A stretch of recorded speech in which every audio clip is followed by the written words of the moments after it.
वो सब कुछ सूख गए। अब क्या बचा? सिर्फ हाड़, हड्डियाँ।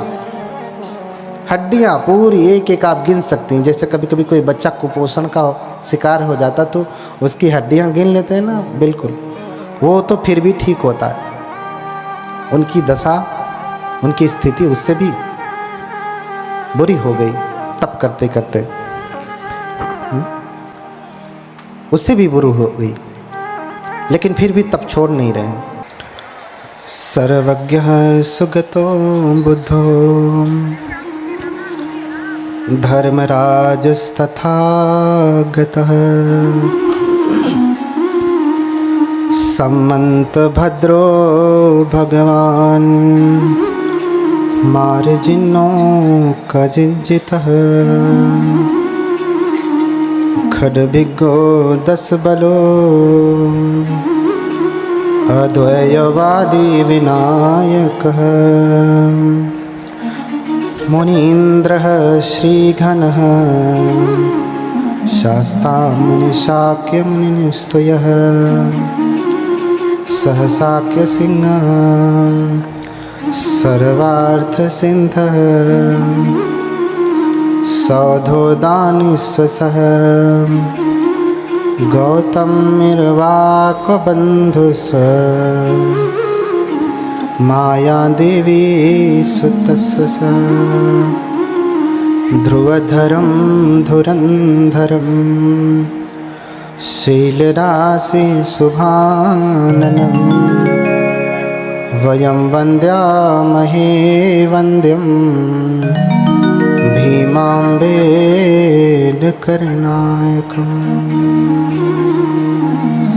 साधु साधु साधु।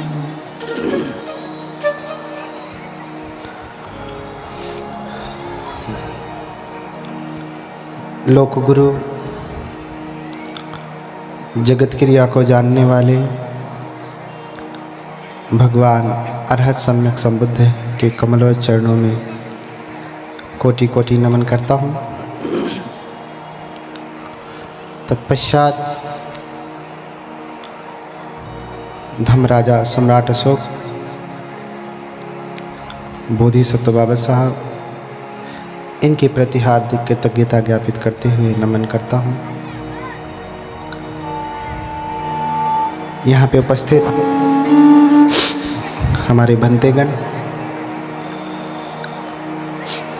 सभी धर्म के प्रति श्रद्धावान उपासक उपासिकाएं,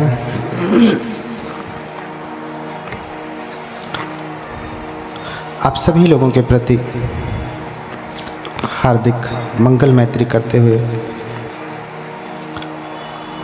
मंगल कामना करता हूँ।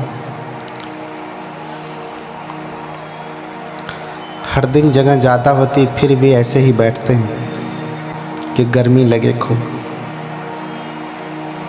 थोड़ा सा पीछे सरका जा सकता है, जगह तो बहुत है।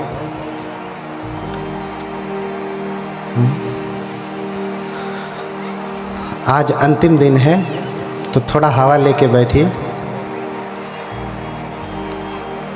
पहले ही नहीं जाना है, थोड़ा लंबे समय तक बैठना है।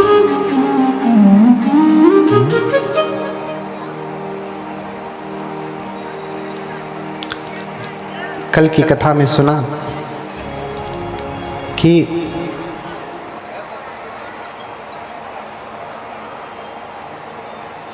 सिद्धार्थ गौतम गृह त्याग कर देते हैं।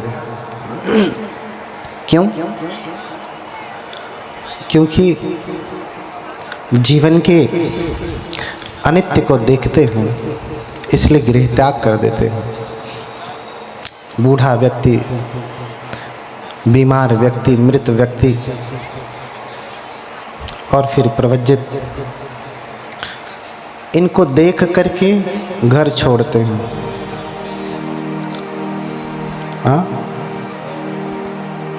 हम और आप घर छोड़ नहीं पाते, हमने छोड़ दिया। आप घर नहीं छोड़ पाते, क्यों? क्योंकि अनित्य भाव जगा नहीं, और मैं मेरे का भाव छूटा नहीं। इसलिए इस उम्र तक भी घर छोड़ना कठिन हो जाता है, भाव भी नहीं आता कि कम से कम भाव आए। भाव तब आता है जब घर का भाव बिगड़ता है, तो मन करता है अरे छोड़ ही दें घर। सिद्धार्थ गौतम सब समझते हैं कि पत्नी पुत्र ये कोई भी मेरा नहीं। बार बार मन में विचार आता है तो छन्न से कहते रहते हैं, गोपा मेरी है क्या। गोपा उनकी पत्नी यशोधरा, क्या गोपा मेरी है? गोपा मेरी है क्या? क्या गोपा मेरी है सच में? अभी पुत्र भी हो गया है। राहुल मेरा है क्या? हाँ, क्या गोपा मेरी है? राहुल मेरा है? मेरा मेरा कहता रहता। जब से जगा, जब से आंखें खुली तब से क्या क्या बोलते हैं? मेरा मेरा, मैं।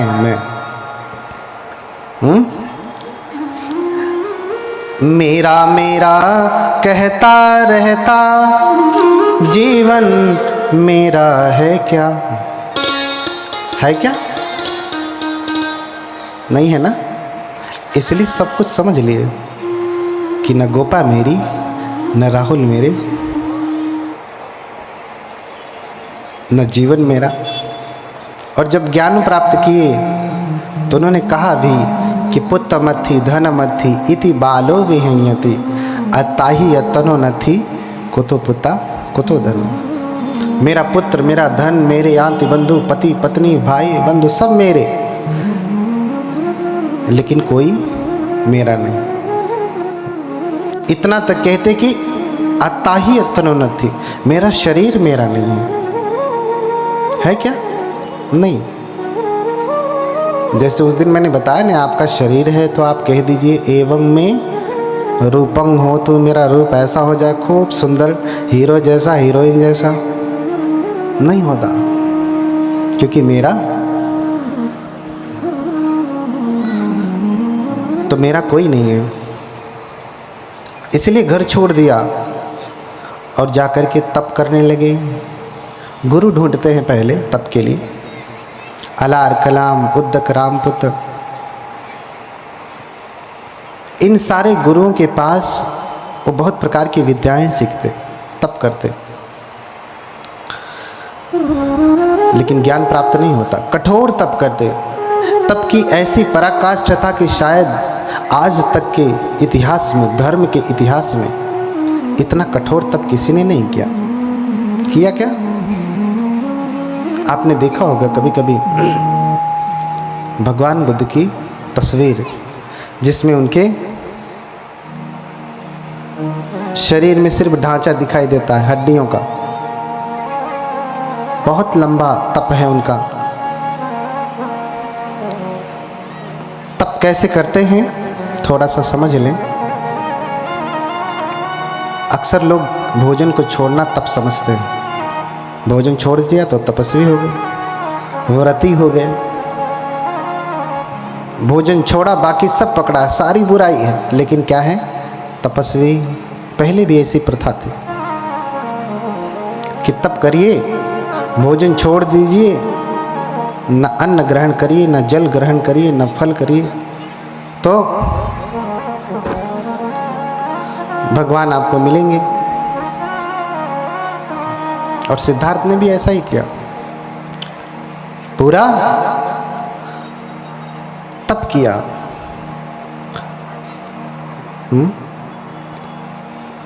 6 वर्ष तक तप किया। और तप की प्रक्रिया क्या है, कैसे कैसे तप करते हैं, तो वर्णन मिलता है। विनीत विक्रम जी ने बड़ा सुंदर वर्णन किया है। कैसे तप करते? चक्र प्रथम महले ही हारा, रात दिवस मह कहीं बारा। कैसे तप करते? रात दिन में एक बार भोजन ग्रहण करते। चक्र अपर मह दुई दिन माही, एक ही बार तपोधर खाही। पहले रात दिन में एक बार भोजन करते, बहुत दिन तक किया। अब जो कोई मिला नहीं, कोई प्रकट नहीं हुआ, कोई भगवान, कोई देवता, कोई और अलौकिक शक्ति, तो सोचा कि शायद तपश्चर्या अभी कठोर नहीं तो और कठोर करता हूं। तो रात दिन में एक करते थे, तो अब 2 दिन में एक बार करने लगे। रात दिन यानी 24 घंटे में एक बार। इसका ठीक करो भैया।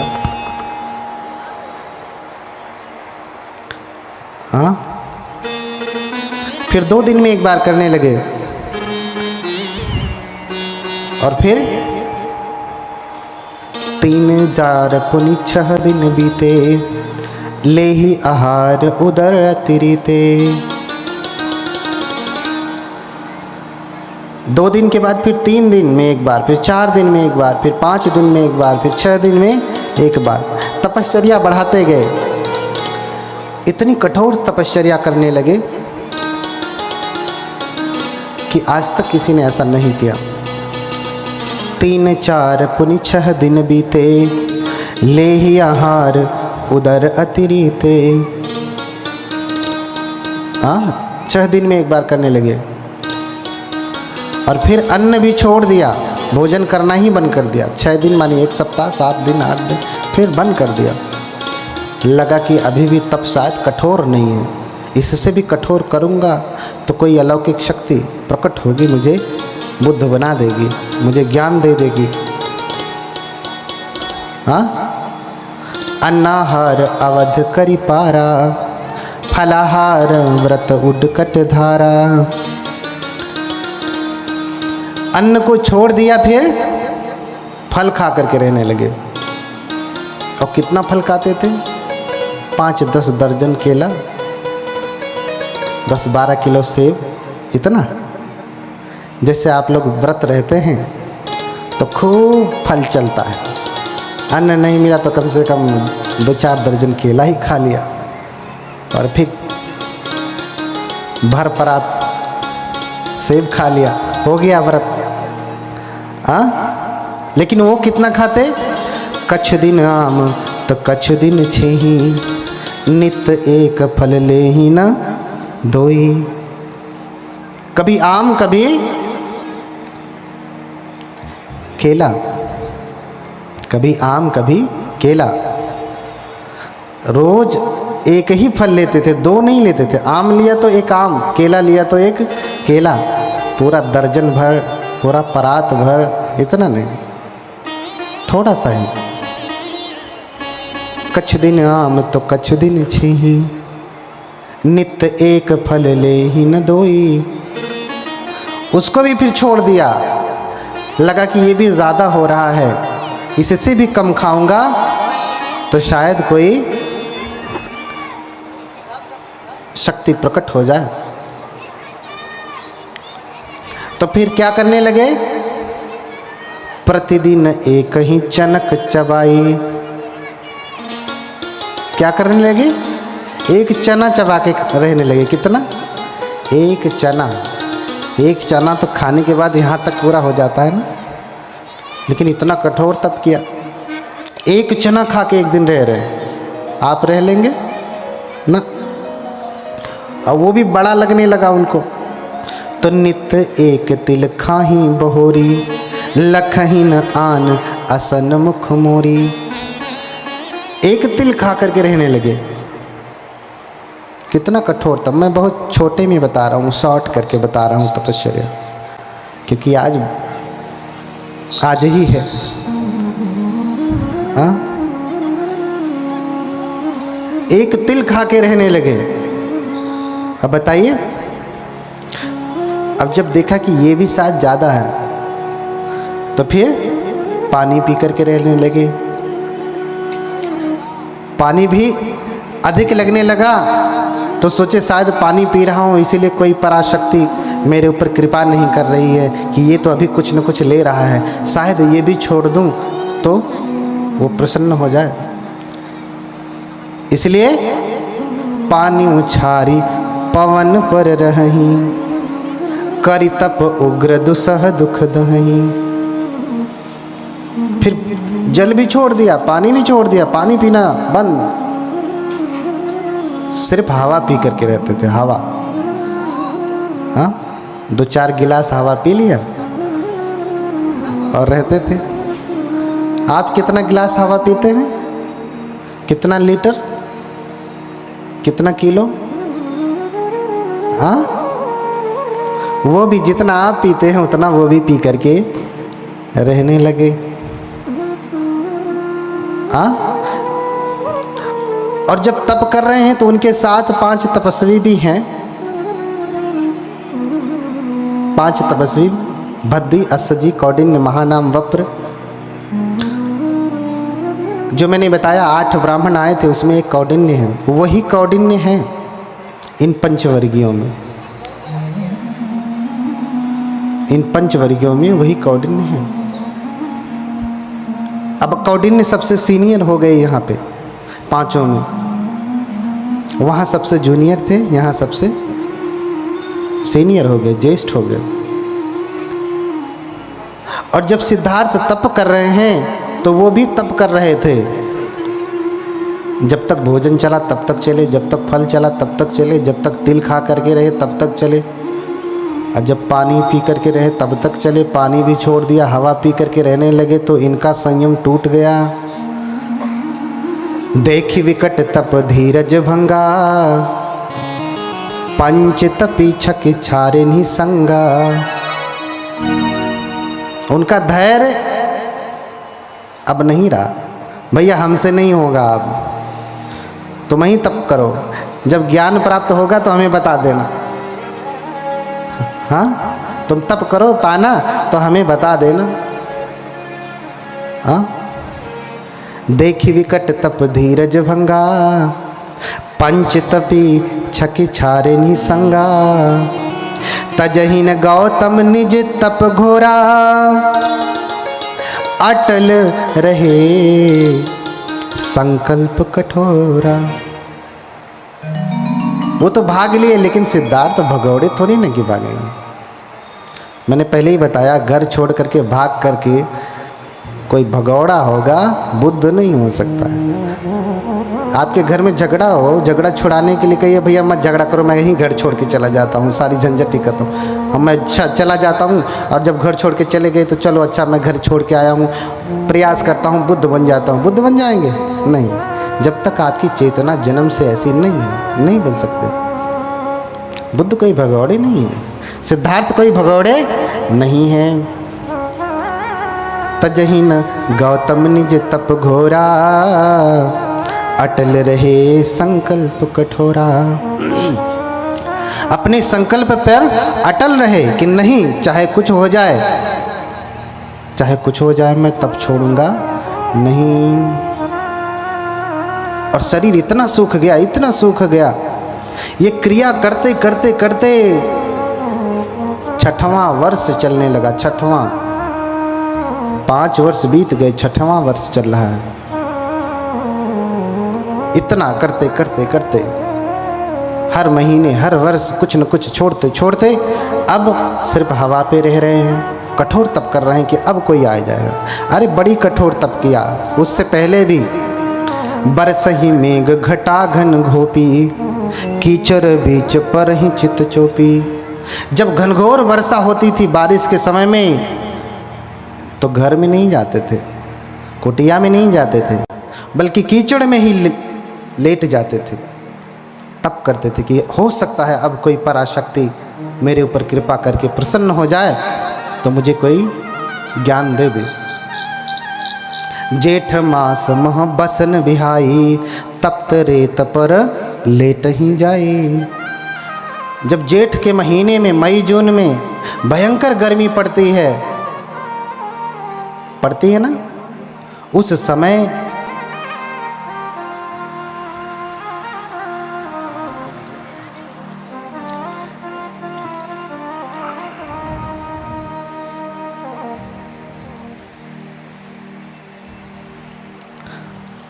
तो जब गर्मी का समय था, भयंकर गर्मी, उस भयंकर गर्मी में भयंकर तप रही रेत पे जाकर के लेटते थे कि शरीर जब तपेगा तो हो सकता है कोई प्रसन्न हो जाए। लेकिन कोई प्रसन्न नहीं हुआ। बड़ी लंबी तपस्या, बड़ी लंबी तपस्या, लेकिन कोई प्रकट नहीं हुआ। तो शरीर सूख गया, सिर्फ रक्त मांस खर ताप सुखाने, हाड़ हाड़ सब देह लखाने। सब कुछ सूख गया, मांस सूख गई, रक्त सूख गया, जो कुछ भी था अंदर के अंग वो सब कुछ सूख गए। अब क्या बचा? सिर्फ हाड़, हड्डियां, हड्डियां पूरी एक एक आप गिन सकती हैं। जैसे कभी कभी कोई बच्चा कुपोषण का शिकार हो जाता तो उसकी हड्डियां गिन लेते हैं ना, बिल्कुल वो तो फिर भी ठीक होता है। उनकी दशा, उनकी स्थिति उससे भी बुरी हो गई तप करते करते, उससे भी बुरी हो गई, लेकिन फिर भी तप छोड़ नहीं रहे, फिर भी तप नहीं छोड़ रहे हैं। एक दिन जाते हैं निरंजना नदी में स्नान करने के लिए और सोचते हैं कि मैं स्नान करके आऊँगा, फिर से तप प्रारंभ करूँगा। निरंजना नदी में जल बहुत कम है, धीरे धीरे ही बह रहा है। तो जैसे जल के ऊपर कोई पत्ती गिर जाए तो बहाव तेज हो या धीमा हो, पत्ती गिर गई तो पत्ती भी धीरे धीरे बहने लगती है। ये जैसे ही नदी में उतरते हैं, शरीर तो इनका क्या हो गया है? कंकाल, शरीर में शक्ति नहीं है। जैसे ही उतरते हैं, धीरे धीरे पानी के बहाव को भी रोक करके बाहर नहीं निकल पा रहे थे, बहते जा रहे थे जैसे कोई पत्ता पानी के ऊपर बहता हो। बहते बहते कहीं किनारे पर किसी वृक्ष की टहनी लटकी हुई थी जल के अंदर, उस टहनी को पकड़ लेते हैं और फिर बाहर निकलते हैं। एक वृक्ष के नीचे ओट लगा करके ऐसे बैठते हैं, टेक लगा करके, और फिर सोचने लगते हैं कि इस प्रकार से तो मेरा शरीर नष्ट हो जाएगा, मैं मर जाऊंगा और फिर मुझे ज्ञान तो प्राप्त होगा नहीं। उसी समय सुजाता नाम की एक ग्वाला की लड़की है, आज की भाषा में कहे तो जो यादव वर्ग है ना, ग्वाला है, जो ग्वाला की लड़की है, उसने मनौती मांगी की थी। जिस पेड़ के नीचे वो बैठे हैं उसी पेड़ के नीचे मनौती मांगी थी कि विवाह के बाद पहली बार में अगर मुझे बेटा पैदा हुआ तो मैं सोने के कटोरे में खीर चढ़ाऊंगी। हे वृक्ष देवता, मेरी मनोकामना पूरी करें। संयोग रहा, मनौती पूरी हुई और अपनी दासी को भेजती कि जा देख, जिस पेड़ के नीचे मैंने मनौती मांगा था वो पेड़ है कि नहीं, अगर है तो साफ सुथरा कर देना,